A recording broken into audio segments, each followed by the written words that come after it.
بسم اللہ الرحمن الرحیم۔ السلام علیکم۔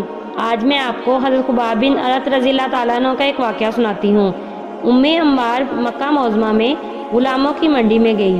وہ چاہتی تھی کہ ایک ایسا غلام خرید لائے جس سے وہ گھریلو خدمت بھی لے اور اسے کوئی کاروبار بھی سکھلا دے جو اس کے لیے مالی طور پر مفید اور نفع بخش ثابت ہو۔ وہ ان غلاموں کو باغور دیکھنے لگی جنہیں بیچنے کے لیے منڈی میں لایا گیا تھا۔ اس کی نگاہ انتخاب ایک ایسے بچے پر پڑی جو صحت مند تھا اور ابھی وہ سن بلوغت کو نہیں پہنچا تھا۔ شرافت کے اثار اس کے چہرے سے نمایاں تھے۔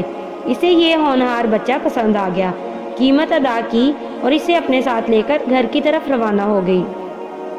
راستے میں عمار نے بچے سے پوچھا، ارے لڑکے، تیرا نام کیا ہے؟ بتایا خباب۔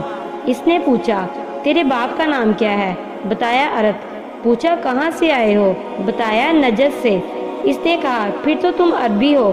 کہا، ہاں میں عربی ہوں اور قبیلہ بنو تمیم سے تعلق رکھتا ہوں۔ عمار نے پوچھا، یہاں مکہ میں تم غلاموں کے سوداگروں کے ہاتھ کیسے چڑھ گئے؟ بتایا، ہمارے محلے میں ایک عرب قبیلے نے لوٹ مار کی، ہمارے مویشی ہانک کر لے گئے، عورتوں کو گرفتار کر لیا، بچوں کو بھی اپنے قبضے میں لے لیا۔ ان بچوں میں بھی تھا جو ہاتھوں ہاتھ بکتا ہوا یہاں پہنچا اور اب میں آپ کے قبضے میں ہوں۔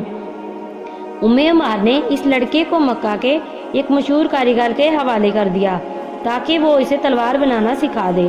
اس لڑکے نے بڑی ہی جلدی تلوار بنانے میں مہارت حاصل کر لی۔ جب خباب ایک اچھا کاریگر بن گیا تو عمار نے اس کے لیے ایک دکان کرائے پر لے لی اور اسے اس میں کام کاج کے لیے بٹھا دیا تاکہ اس فن سے مالی فوائد حاصل کرے۔ حضرت خباب تھوڑے ہی عرصے میں اپنے فن میں ماہر ہو گئے۔ لوگ ان کے ہاتھ کی بنی ہوئی تلواریں بڑے شوق سے خریدنے لگے، اس لیے کہ یہ خوش اخلاق، نرم خو، شیریں گفتار ہونے کے ساتھ ساتھ تلوار بہت مضبوط، نفیس اور اعلیٰ قسم کی بناتے تھے۔ حضرت خباب نو عمری کے باوجود بڑے زیرک، معاملہ فہم اور دانشور تھے۔ جب وہ اپنے کام سے فارغ ہوتے تو اکثر جاہلیت سے معمور عرب معاشرے کی حالت زار پر غور و فکر کیا کرتے، جو پاؤں کے تلووں سے لے کر سر کی چوٹی تک شر و فساد میں غرق ہو چکا تھا۔ عرب معاشرے کی جہالت، گمراہی اور ظلم و ستم دیکھ کر ان کا دل دہل جاتا اور وہ اس احساس سے کانپ اٹھتے کہ میں بھی تو اسی معاشرے کا ایک فرد ہوں۔ وہ اکثر کہا کرتے تھے کہ اس شب تاریخ کی بالآخر سحر بھی ہوگی، اور ان کی یہ دلی تمنا تھی کہ مجھے عمر دراز ملے تاکہ میں اپنی آنکھوں سے اندھیرے کا انجام اور صبح نور کا دل آویز طلوع دیکھ سکوں۔ حضرت خباب رضی اللہ تعالیٰ عنہ کو زیادہ دیر انتظار نہ کرنا پڑا کہ ایک روز انہیں دلربا خبر ملی کہ بنو ہاشم کے ایک نوجوان حضرت محمد صلی اللہ علیہ وآلہ وسلم نے نبوت کا دعویٰ کر دیا ہے اور وہ اپنے دین مبارک سے نورانی کلمات کے ذریعے انسانی دلوں کو مسخر کر رہے ہیں۔ یہ خبر سنتے ہی ان کی خدمت اقدس میں حاضر ہوئے۔ دل پذیر نصیحت آموز نورانی کلمات سنتے ہی یوں معلوم ہوا کہ آپ کے ذہن مبارک سے موتیوں کی لڑیاں یا مصری کی ڈلیاں گر رہی ہیں۔ آپ کی باتوں نے ان کے دل پر ایسا اثر کیا کہ فوراً اپنا ہاتھ بڑھایا، آپ کے ہاتھ پر بیعت کی اور زبان سے پکار اٹھے، اشہد ان لا الہ الا اللہ و اشہد ان محمدً عبدہ و رسولہ۔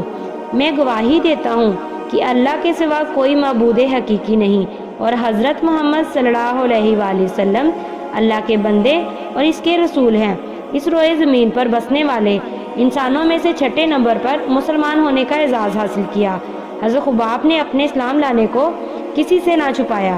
یہ خبر ان کی مالکہ عمار کو جب ملی تو وہ غصے سے بھڑک اٹھی، اپنے بھائی صبح بن عبد العزیٰ کو ہمراہ لیا اور یہ دونوں بنو خزاعہ کے نوجوانوں سے ملے، انہیں صورتحال سے آگاہ کیا اور حضرت خباب رضی اللہ تعالیٰ عنہ کے مسلمان ہونے کی خبر دی اور ان کے خلاف نوجوانوں کو بھڑکایا۔ پھر یہ سب مل کر حضرت خباب رضی اللہ تعالیٰ عنہ کے پاس گئے۔ کیا دیکھتے ہیں کہ وہ اپنے کام میں مصروف ہیں۔ عمار کا بھائی صبح آگے بڑھا اور کہا، اے خباب، ہمیں ایک ایسی خبر ملی ہے کہ ہمارے دل اسے صحیح نہیں مانتے۔ حضرت خباب نے پوچھا، کون سی خبر؟ صبح نے کہا، یہ خبر مشہور ہو چکی ہے کہ تم بے دین ہو گئے ہو اور تم نے بنو ہاشم کے لڑکے کی پیروی اختیار کر لی ہے۔ حضرت خباب رضی اللہ تعالیٰ عنہ نے یہ بات سن کر بڑے ہی نرم لہجے میں ارشاد فرمایا، میں بے دین نہیں ہوا، میں تو اللہ وحدہ لا شریک پر ایمان لایا ہوں، میں نے تمہارے بتوں کو پھینک دیا ہے، میں نے یہ اقرار کر لیا ہے کہ حضرت محمد صلی اللہ علیہ وآلہ وسلم اللہ کے بندے اور اس کے رسول ہیں۔ حضرت خباب رضی اللہ تعالیٰ عنہ کے منہ سے یہ کلمات نکلے ہی تھے کہ سب آپ پر ٹوٹ پڑے اور گھونسوں، جوتوں، لوہے کی سلاخوں اور ہتھوڑوں سے آپ کو اتنا مارا کہ آپ بے ہوش ہو کر گر پڑے اور آپ کے جسم کے مختلف حصوں سے خون کے فوارے پھوٹ نکلے۔ حضرت خباب اور عمار کے مابین پیش آنے والے اس واقعے کی خبر مکہ میں جنگل کی آگ کی طرح پھیل گئی۔ لوگ حضرت خباب رضی اللہ تعالیٰ عنہ کی جرأت اور ورطۂ حیرت میں پڑ گئے، کیونکہ انہوں نے اس سے پہلے یہ سنا ہی نہ تھا کہ کسی نے حضرت محمد صلی اللہ علیہ وآلہ وسلم کی اتباع اختیار کی ہو اور پھر لوگوں کے سامنے دلیری کا مظاہرہ کرتے ہوئے پوری وضاحت سے اپنے اسلام لانے کا اعلان کیا ہو۔ قریش کے بوڑھے حضرت خباب رضی اللہ تعالیٰ عنہ کے اس جرأت مندانہ اقدام پر حیران رہ گئے۔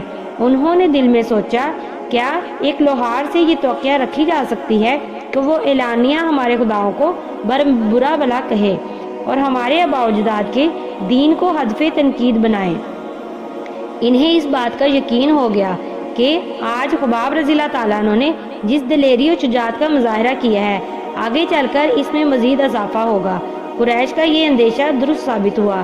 حضرت خباب رضی اللہ تعالیٰ عنہ کی جرأت مندانہ نے بیشتر صحابہ رضی اللہ تعالیٰ عنہ کو اس بات پر متفق کیا کہ وہ بھی اس طرح اپنے اسلام لانے کا برملا اعلان کریں، لہٰذا وہ یکے بعد دیگرے کلمہ حق کا ببانگ دہل اعلان کرنے لگے۔ ایک روز قریش سردار کعبہ کے نزدیک اکٹھے ہوئے۔ ان میں ابو سفیان بن حرب، ولید بن مغیرہ اور ابو جہل بن ہشام کے علاوہ اور بھی سرکردہ سردار موجود تھے۔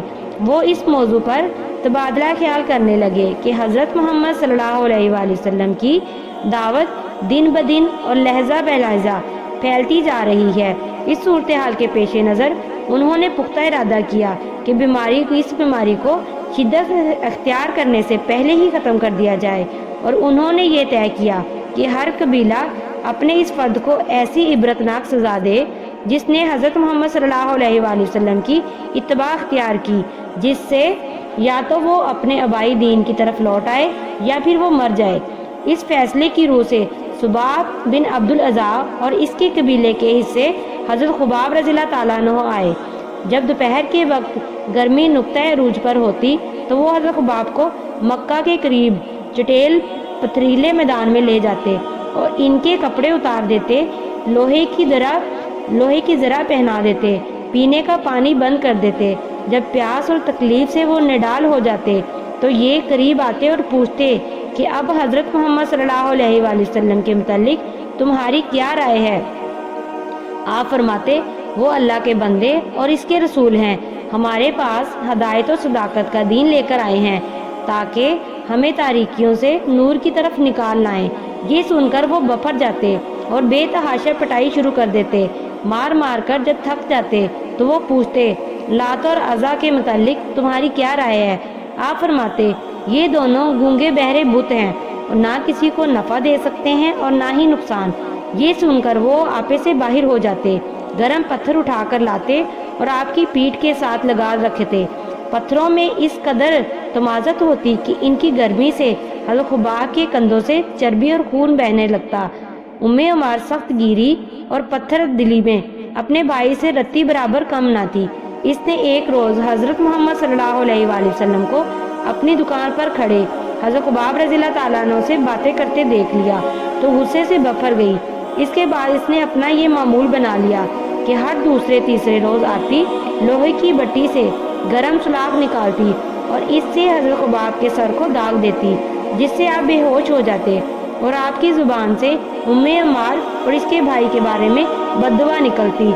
جب رسول اللہ صلی اللہ علیہ وآلہ وسلم نے صحابہ کرام رضی اللہ تعالیٰ عنہ کو مدینہ منورہ کی طرف ہجرت کی اجازت دے دی تو حضرت خباب رضی اللہ تعالیٰ عنہ بھی ہجرت کے لیے تیار ہو گئے، لیکن وہ اس وقت تک مکہ کو چھوڑنا نہیں چاہتے تھے جب تک اللہ سبحانہ تعالیٰ عمار کے خلاف کی گئی دعا کو قبول نہ فرما لیں۔